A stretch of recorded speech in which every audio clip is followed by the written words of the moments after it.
guys, it's Nate, and it's time for another bite size. So, I will endeavor to be okay at brevity. Um, I'm not guaranteeing anything because if you guys have been paying attention for any amount of time, you know that I'm just not great at it. That especially when my co-host and I are sort of doing it together.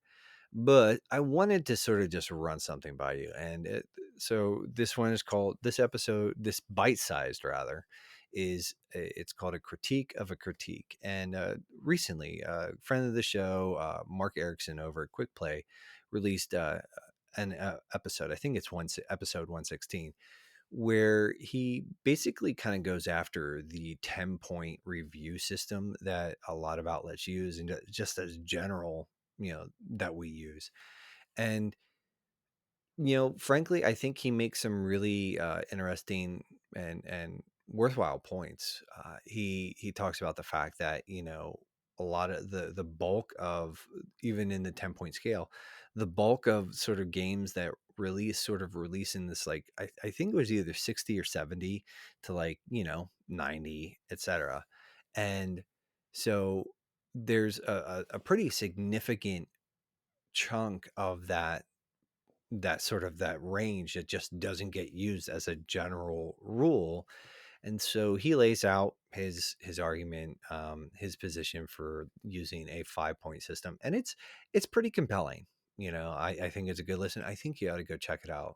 And again, just wanted to sort of give Mark a little bit of shine here, because love that dude. I love his content, love what he's doing over there. But I have some pushback, or I have a critique of his critique.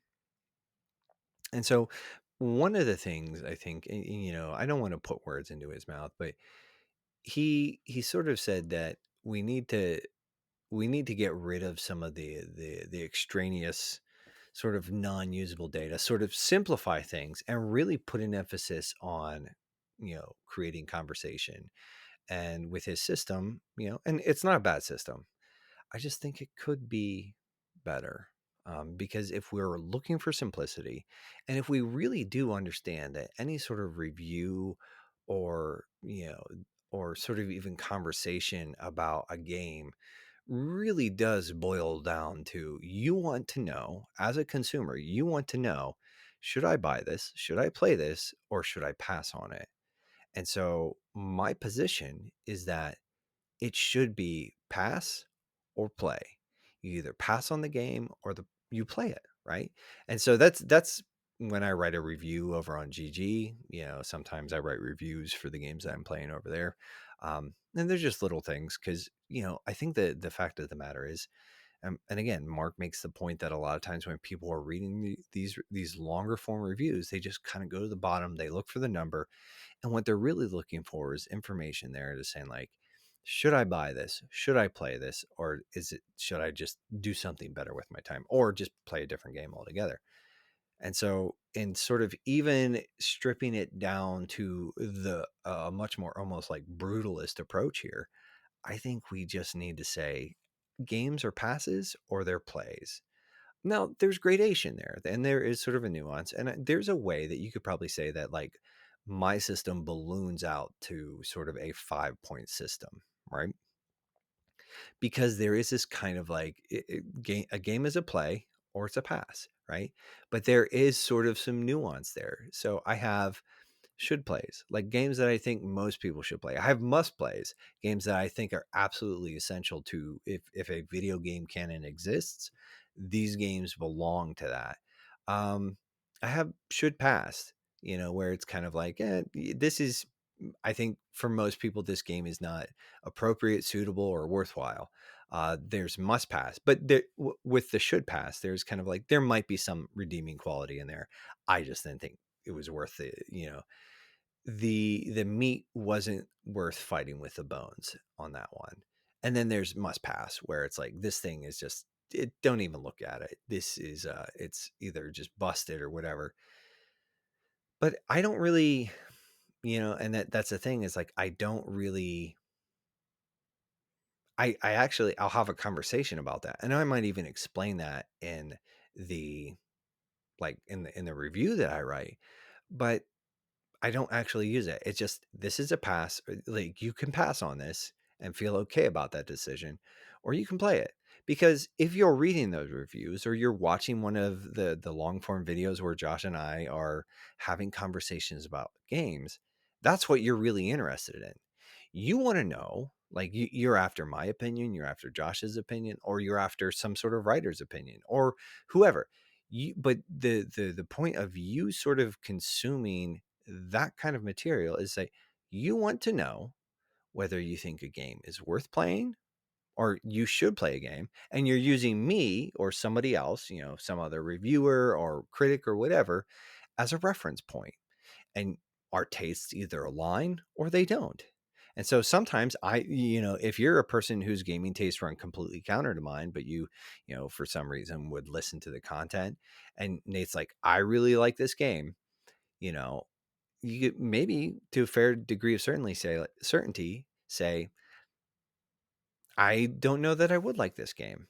Or maybe sometimes the way that I speak about a game, it says like, hey, typically I don't really agree with Nate. I don't really line up with his opinions, but but this sounds interesting enough. And see, and that's the real meat of it, is that these conversations, if you're just looking for sort of like the confirmation that, hey, I want this, I need to know if it's going to be worth my time, or it's not worth my time. Like, I think that's all you do anyways. And I think it is much more helpful to use sort of a thumbs up or thumbs down approach. Like, yeah, like, this is an affirmative, this is a negative. I think that at the end of the day, it actually, if that's the critical information you want and that you're looking for out of a review, we ought to just do pass and plays. And then what that would actually do is, if you want to know about some of the nuanced stuff, like, you could go back, read the review, you could listen to the conversation surrounding the game, and you could have a more informed kind of opinion. But anyways, I mean, that's really it. Like, I think, I again, I wanted to just sort of give Mark a little bit of a shout out and a little bit of shine, because I think I think he just does a bang up job over there. Um, and I think, his opinion is worth listening to. I just happen to think that we can go even further. And I am not one for just needlessly sort of like, just like, I'm not a brutalist. I'm not like a strict rationalist where I think we need to sort of like peel everything down to its bones. I think that sometimes having a little fat there, having a little fluff is good. But I think that this is a situation where a more minimalist approach, I think, could possibly cultivate just a healthier sort of dialogue, and a healthier sort of community of fandoms. If we just, you know, if we kind of again, sort of, we make it a simple binary, and we say, yes, this is worth playing, or no, it's not, and then have a conversation. And and again, for the people who are going to opt out of the longer form review, or the sort of the more nuanced perspective, well, then you've got the critical information. According to X, Y, or Z, it's playable, whether or not it's for you or not. So yeah. Anyways, guys, I I didn't, I said I didn't think this one was going to be long, but yeah, it's not. So that being said, hey, go check out Mark's episode, and maybe, yeah, if my sort of position isn't compelling, maybe his will be.